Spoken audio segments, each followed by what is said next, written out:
Behind a locked door, Gabriel left a room untouched, not to hide what he feared, but to preserve what he built. Peter hadn't moved for a full minute. The brass key rested in his palm like it had weight far beyond its mass.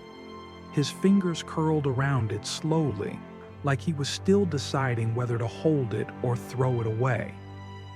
The rest of us watched, not out of impatience, out of fear that once he moved, something would begin, and we'd never be able to undo it. Then he turned and walked. The hallway to Gabriel's private study had always felt longer than it was. Narrow, diamond sawings, the wallpaper more faded, the light more yellow, as if the house itself knew how to exaggerate memory. Each step Peter took echoed a little louder than the last, and none of us said a word. Not Josephine, who walked behind him with perfect posture and unreadable calm. Not Isabelle, whose eyes hadn't left the key since it was placed in Peter's hand.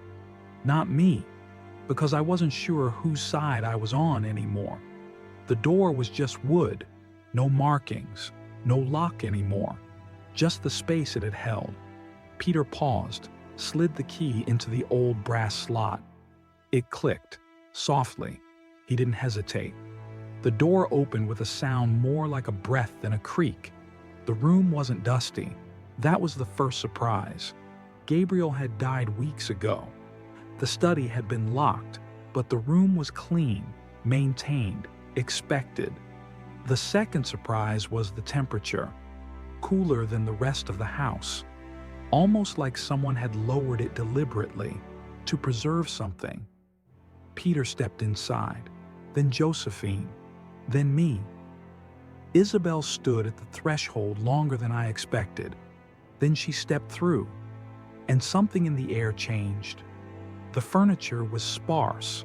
One chair by the window, a glass-covered table in the center, and a floor lamp still plugged in. But it was the map that stopped us. Mounted beneath the glass, a floor plan of the house, but altered. Colored overlays, symbols, names, movement paths, dates, our names. Peter leaned closer.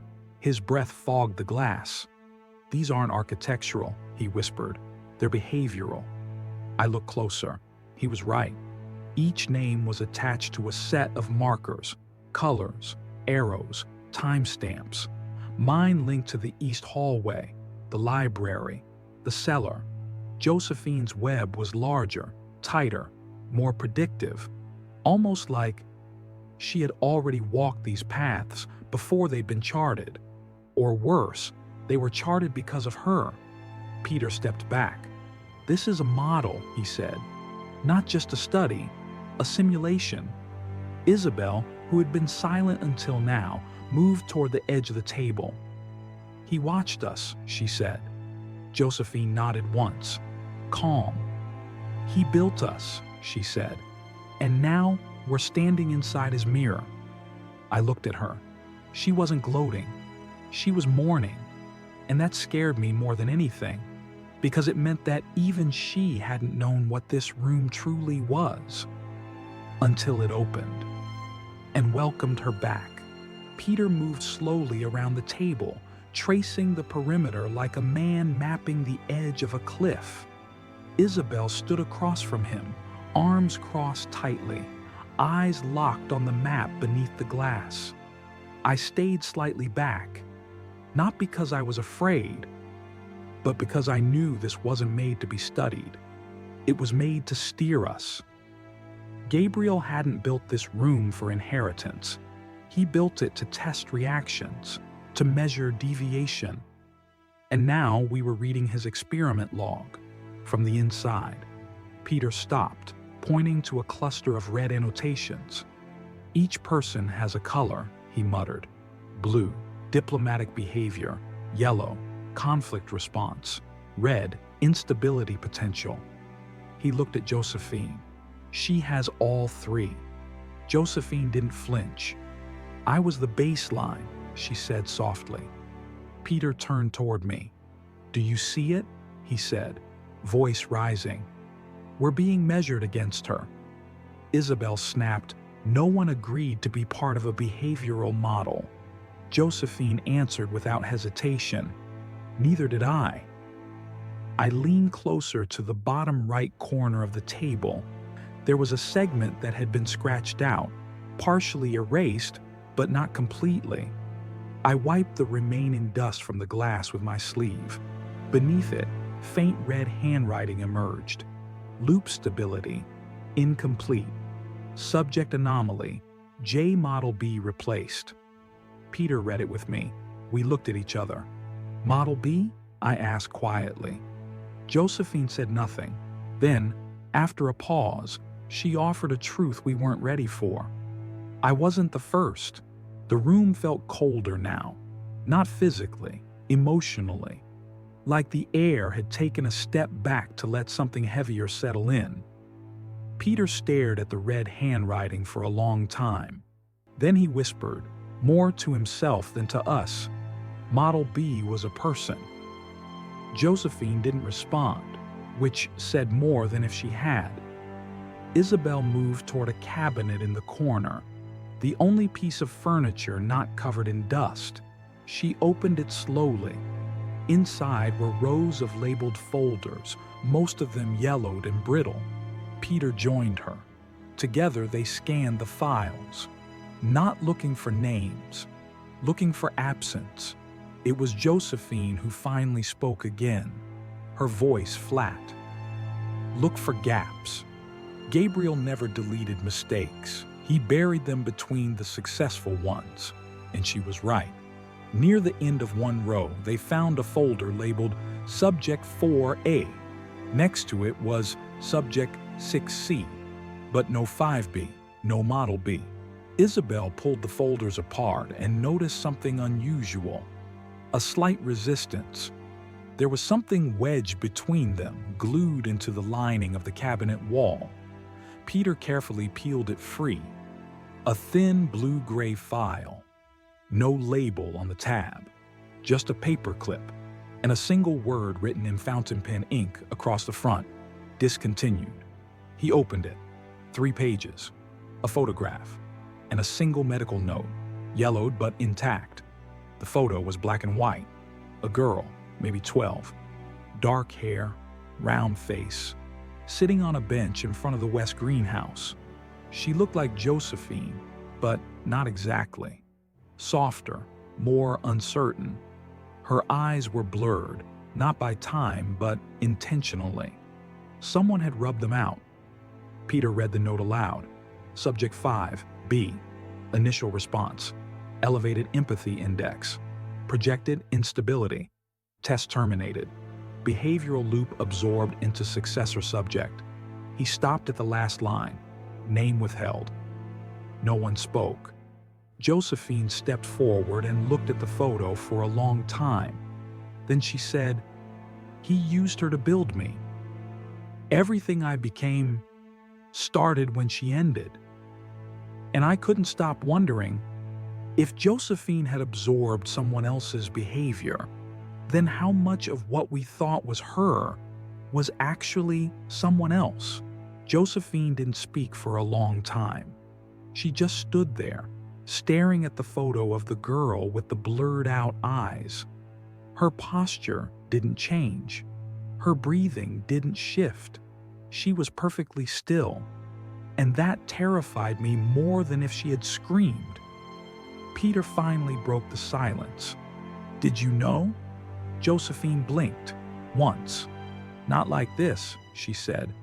"I knew I came from something, but I thought it was a theory, not a person." Isabelle looked away. Her fingers tightened around the edge of the table. "He used a child to build another." Josephine turned slowly toward her. Her expression wasn't cruel. It was clinical. "That's what all of us are, Isabelle. Configurations, iterations. Some survive, some refine." Then she walked to the far wall of the study, to a panel none of us had noticed before, pressed her fingers against it. Click. A small compartment opened. Inside, a control switch, old, brass, unlabeled. She looked at us. He never let me use it, but he built it for someone who could continue the work. Now that we've found the beginning, I want to see where it ends. Before any of us could stop her, she flipped the switch. Nothing happened. Not at first. Then, a sound. Software. Mechanical. Somewhere beneath the floor. A low hum. A system booting up. Lights flickered. Dust shifted in the corners. And I realized we hadn't just opened a study. We'd turned something on. The hum didn't stop. It deepened. Changed pitch. It wasn't mechanical. Not exactly. It was more like a tone designed to make your spine react. Peter stepped back from the table. "What did you do?" Josephine didn't answer. Not right away. She simply watched the corners of the room as if she were expecting them to shift. And they did. The walls didn't move, but the light did. Soft glows pulsed behind the wooden panels like veins coming to life. Isabelle moved closer to me. "That sound, it's coming from under the floor." She was right. It wasn't just a hum now. It was a rhythm. 2 beats, pause, 2 beats, pause, like a pulse, like a heartbeat. Josephine finally spoke. "It's the observation loop," she said quietly. "Gabriel didn't just monitor us. He recorded emotional resonances, and now they're playing back." Peter looked at her, horrified. "You mean we're inside it?" "No," she said. "We are it." Suddenly, the projector in the corner of the study blinked on. A reel turned slowly. A grainy image appeared on the wall, the dining room from above. Then, the greenhouse. Then, the east hallway. Not live footage, recordings. All of us, over years, walking, pausing, arguing, looping. My voice from weeks ago played through the ceiling speaker. "Do you think he ever loved anyone?" Then Josephine's, younger. "Love is just high-functioning dependency." The room went quiet again. We weren't watching memories. We were watching a system of repetitions. Emotions, words, conflicts, studied, indexed, replayed. Peter looked at me.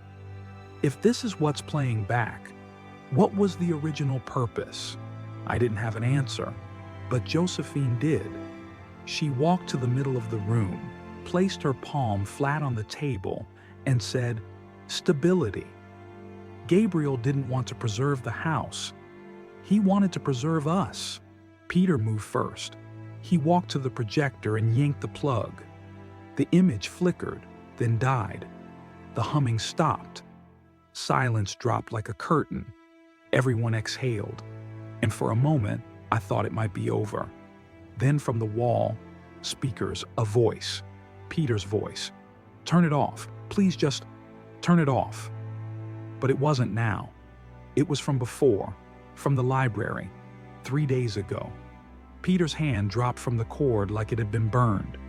"That's not live," Josephine nodded.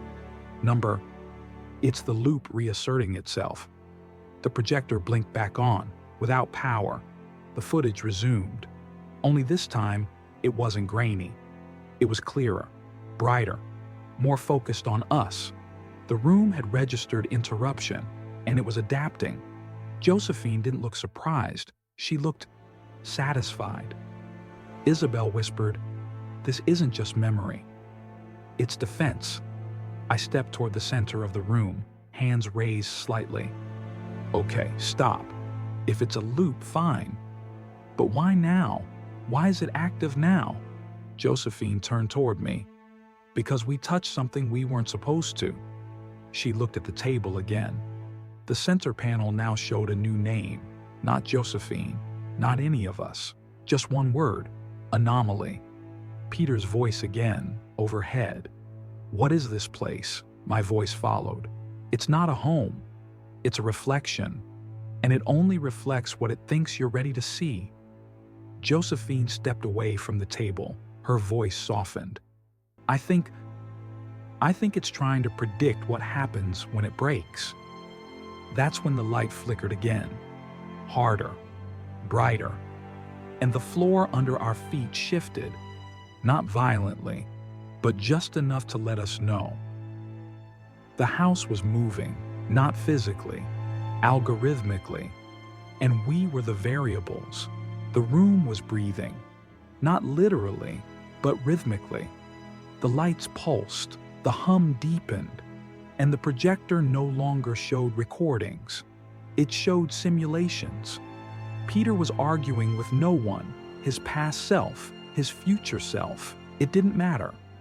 The reel on the wall played back his worst moments. A fight with Isabelle in the hallway, a breakdown in the cellar, a moment of silence where he chose not to speak up when it counted. All of them were accurate. Too accurate. He reached toward the panel again. Josephine stopped him. "It wants that," she said. "It's watching for reactions. Because emotion is what it can't predict fully, so it loops it, until you give it a new ending." Isabelle was crying now, quiet, sharp tears. The reel had shifted to her, a recording from years ago. She was in the garden, arguing with Gabriel. The sound was distorted, but the emotion was not. It wasn't sadness, it was resentment. And the moment it played, the room seemed to brighten slightly, like it was feeding on it. I stepped between them all. "Listen to me," I said. "We're playing into it. Every feeling, every reaction, it's what the house wants. It needs us to be predictable. So don't give it what it expects." Josephine looked at me. "That's not possible." "You are what you repeat." I shook my head. "No. You are what you interrupt." The projector stuttered, flickered. For a moment, the image changed. Just a flash, too fast to catch. A room we hadn't seen before. A staircase spiraling down, lit from below, then gone. Peter looked up. "What was that?" Josephine whispered. "An exit, but not one it gives. One you have to take without permission." And that was the first time I realized this house wouldn't end with discovery. It would end with disobedience. We stood in silence for several seconds, all of us staring at the projector. No one dared to breathe too loudly. Then Isabelle spoke. "Did anyone else see it?" Peter nodded. "Staircase, stone, downward." Josephine didn't answer. She just stared at the machine, her face still, but not still like stone, still like calculation. I stepped forward. It flashed when I said something unexpected, when I didn't finish the pattern. Josephine turned toward me, finally speaking. "That's not enough. One deviation doesn't reset the system." I stared back. "Then maybe we need more than one." I turned to Peter. "Say something to me you've never said." He looked confused, then panicked. "What? Why?" "Do it. Anything. Just break the pattern." He swallowed hard, then said shakily, "I'm not supposed to be here. I wasn't invited to the will. I came because I wanted to prove Gabriel wrong."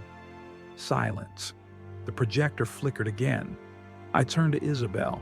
She wiped her tears and said, "I always hated the greenhouse.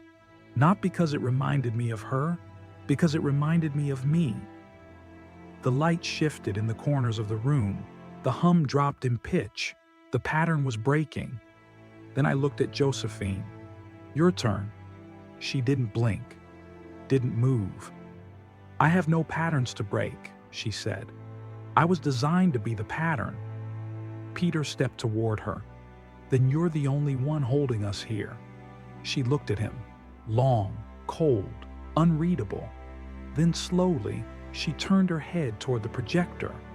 The spiral staircase flickered again, longer this time, brighter, and beside it, words appeared, typed in red. "Exit condition, subject override." Josephine took a step back, almost unsure. It was the first time I saw doubt in her, and then she said, "I think, if I leave, it all ends." No one told her what to do. No one had to. She walked to the table, laid her hand flat on the glass, and whispered, "Terminate." The room went dark. When Josephine said the word, the house didn't scream. It sighed. The lights faded, not all at once, but in a sequence, like falling dominoes. The hum dropped lower, then lower still, until it became something we felt more than heard. The projector stuttered. The spiral staircase disappeared. And then, for the first time since the door opened, there was nothing. Peter looked around. Did it work? Josephine said nothing. She looked different now, not older, not weaker, just detached, as if something had been pulled from her and hadn't been replaced. I stepped toward the table. The map was still there, but frozen. No movement, no glowing overlays, no names, only blank rooms and black lines, a house with no people in it, a system with no subjects. Isabelle leaned against the wall. She looked like she hadn't exhaled in minutes. What happens now? No one answered, because no one knew. We left the study in silence, not from fear this time, but from the strange, clean finality of it all. The house didn't resist. No more flickers, no more sounds, just creaking floorboards and silence. Josephine walked ahead of us, her steps even, not slow, not fast, just certain. But when she reached the stairs, she paused, not like she was afraid to leave, but like she was listening for something that didn't come. Then she turned to us and said, "It stopped running." That doesn't mean it stopped watching. We didn't respond, because part of us already knew systems don't need to be powered to leave behind an echo. And Gabriel hadn't just built a loop, he'd built a resonance. And it had lived inside us long before the switch was ever flipped. The others left the study first. Peter lingered in the hallway, hesitant. Isabelle didn't speak. Josephine didn't even look back. She walked like someone who had finished a job no one asked her to do. I stayed behind. The lights were still off, but the room didn't feel empty, just paused, like an old theater waiting for the next rehearsal. I circled the table one last time, looking at the map now faded to grayscale. No overlays, no data, just architecture and silence. Then I saw it. In the corner of the table, scratched lightly into the wood where the dust hadn't fully settled, a sentence, written in thin, precise handwriting. I recognized it. Josephine's. It said, "If you're here to restart it, then you're already part of it." No signature, no explanation, just that. And something about it made me shiver, because she wasn't warning us, she was warning them. Anyone who found this room later, anyone who thought they could turn the lights back on, anyone who believed they were still in control. And as I left the study, pulling the door closed behind me, I realized Gabriel hadn't built a trap. He'd built a mirror. And Josephine, she just turned it around. Thank you for listening. Some systems end with silence, others with memory.